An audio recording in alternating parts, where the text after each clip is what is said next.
What's up, everyone? John Rettinger from Techno Buffalo here live from Sony's booth at IFA 2011. And this is not a smartphone, this is a clamshell tablet. The just announced Sony Tablet P. I was a little bit skeptical when I heard of the Tablet P. We've seen it leaked from months and months and months ago.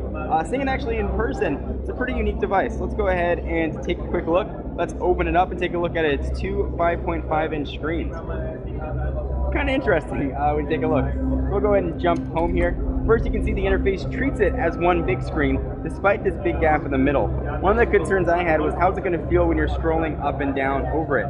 And the answer is about what you'd expect. It's not completely smooth.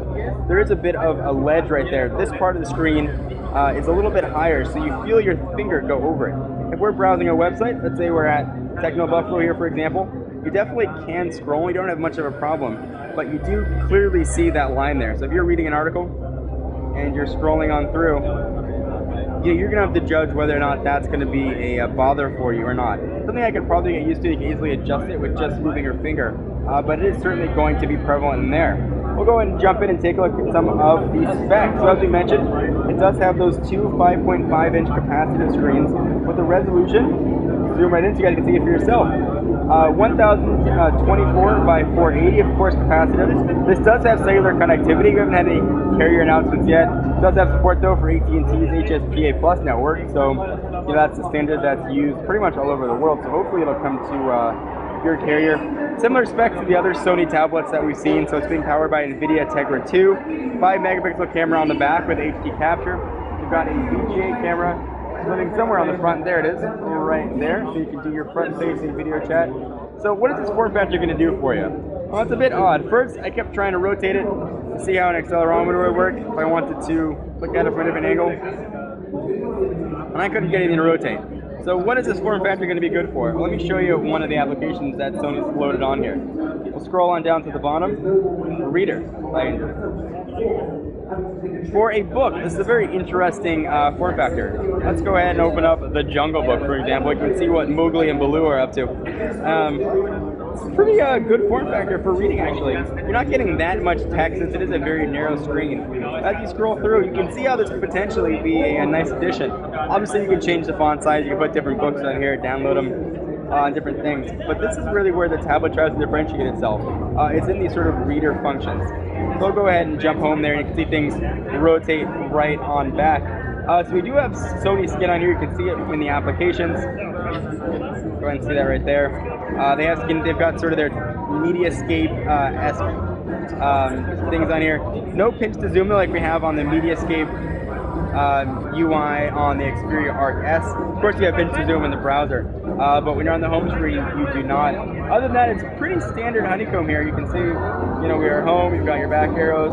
You're multitasking right here to jump to different applications. So let's go ahead and jump back into, let's say, a game. Crash Bandicoot. This has support for PlayStation. It's PlayStation certified, as Sony's calling it. So you can play a pretty decent cache of PS1 games. So we've seen the tablet. What I'm most curious about is the design. Let's go ahead and close this up. Let's take a quick look at it one more time. There's that 5-megapixel camera that at the time was on the back, and now it sits on the front. It's pretty thin. You can see it right here in my hand from a thickness standpoint. That's where it's locked up. Charging port, it does not charge with micro USB. It's got to use a proprietary charging port. We have right here, it became unplugged. There are a few other doors here though. You can sync it though. Let me get this open with micro USB. See that right there? And the volume up and down. And then you've got a power and lock button. 3.5mm headset jack. You've got some microphones, and then you've got those hinges. They're not very chunky hinges though. Thing feels pretty light in the hands.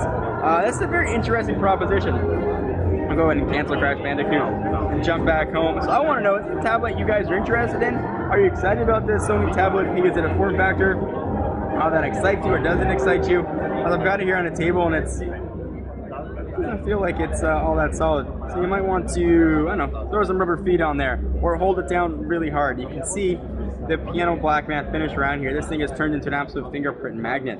I will say though, we're in a lot of direct light. It's got great visibility, so as I move it all around, I don't see any sort of distortion at all. So hats off to Sony for doing that. We'll go ahead and jump back to the web browser.